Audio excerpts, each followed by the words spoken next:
Hi friends, welcome back to ಚೇನ್ಸ್ kitchen. ಇವಾಗ ಹೀರೆಕಾಯಿ ಪಲ್ಯ ಹೇಗೆ ಮಾಡೋದಂತ ನೋಡೋಣ ಬನ್ನಿ. ಇವಾಗ ಒಂದು ಪಾತ್ರೆಗೆ ಒಂದು ಸ್ವಲ್ಪ ಎಣ್ಣೆ ಹಾಕೋಣ. ಅದು ಸ್ವಲ್ಪ ಬಿಸಿ ಆಗಲಿ. ಸ್ವಲ್ಪ ಸಾಸಿವೆ,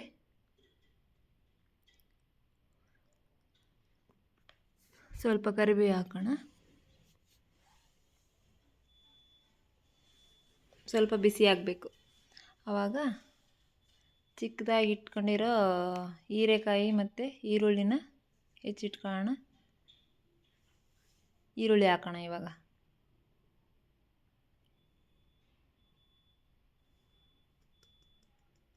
ಅದು ಸ್ವಲ್ಪ ಹಸಿ ವಾಸನೆ ಹೋಗಲಿ.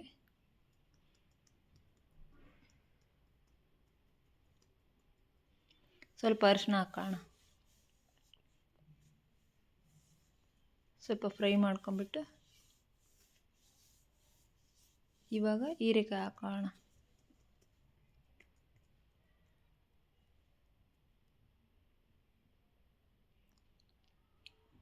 ಇದಕ್ಕೆ ನಾವು ಬೆಳ್ಳುಳ್ಳಿ ಹಾಕಿ ಮಾಡಿದ್ರೂ ಚೆನ್ನಾಗಿರುತ್ತೆ. ಈರುಳ್ಳಿ ಹಾಕೋ ಬದಲು ಬೆಳ್ಳುಳ್ಳಿ ಬರೀ ಬೆಳ್ಳುಳ್ಳಿ ಹಾಕಿದ್ರೂ ಚೆನ್ನಾಗಿ ಬರುತ್ತೆ. ಜಾಸ್ತಿ ಬೇಕಂದ್ರೆ ಈರುಳ್ಳಿ ಸೇರಿಸ್ಬೋದು, ಇಲ್ಲಾಂದರೆ ಬೆಳ್ಳುಳ್ಳಿಲಿ ಹಾಕಿ ಮಾಡ್ಬೋದು. ಈಗ ಚೆನ್ನಾಗಿ ಕಲಸೋಣ.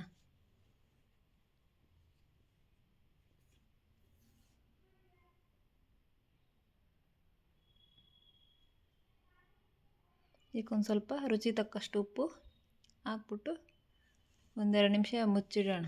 ಅದು ಬೇಯಬೇಕು ಉಪ್ಪು ಹಾಕಿದ ತಕ್ಷಣ.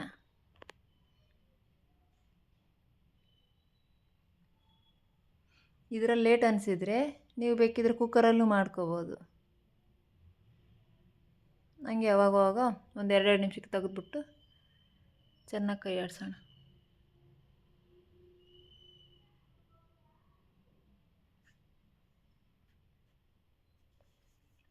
ಇದಕ್ಕೆ ಇವಾಗ ಒಂದೆರಡು ಸ್ಪೂನ್ ಖಾರ, ನಿಮ್ಗೆ ಖಾರ ಎಷ್ಟು ಬೇಕೋ ಅಷ್ಟು, ಇಲ್ಲ ಹಸಿಮೆಣ್ಸಿನ್ಕಾಯಿ ಪೇಸ್ಟ್ ಹಾಕೋಂಗಿದ್ರು ಹಾಕೋಬೋದು. ಒಬ್ಬೊಬ್ರಿಗೆ ಏನು ಇಷ್ಟ ಅದನ್ನು ಹಾಕೋಬೋದು.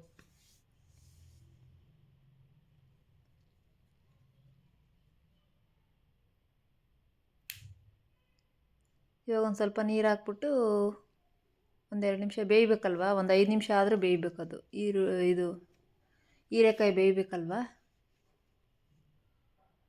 ಒಂದು 5 ನಿಮಿಷ ಮುಚ್ಚಿಡೋಣ ಚೆನ್ನಾಗಿ.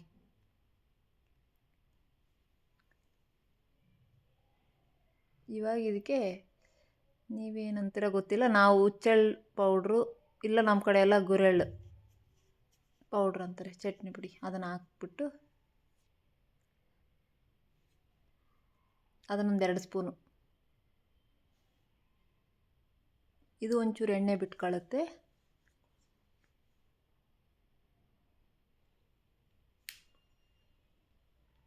ಇದ್ರ ಟೇಸ್ಟ್ ತುಂಬ ಚೆನ್ನಾಗಿ ಬರುತ್ತೆ. ಇಲ್ಲಾಂದರೆ ಕಡಲೆ ಬೀಜದ ಪೌಡ್ರ್ ಬರುತ್ತಲ್ವ, ಅದನ್ನು ಹಾಕ್ಕೊಂಡ್ರೂ ಚೆನ್ನಾಗಿರುತ್ತೆ. ಇದ್ರ ಪೌಡ್ರು ಚೆನ್ನಾಗಿ ಬರುತ್ತೆ. ಎರಡು ಯಾವುದಾದ್ರೂ ಹಾಕೋಬೋದು.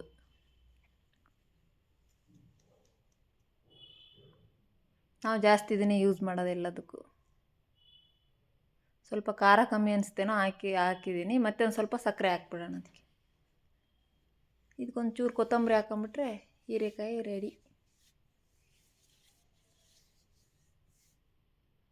ಇದನ್ನು ಚಪಾತಿ, ರೊಟ್ಟಿ, ದೋಸೆ ಯಾವುದಕ್ಕಾದ್ರೂ ತಿನ್ಬೋದು. ಹೇಗಿದೆ ಅಂತ ನಿಮ್ಮ ಮನೇಲಿ ಮಾಡಿಬಿಟ್ಟು ನನಗೆ ಕಮೆಂಟ್ ಮಾಡಿ ಹೇಳಿ ಹೇಗೆ ಬಂತು ಅಂತ. Thank you.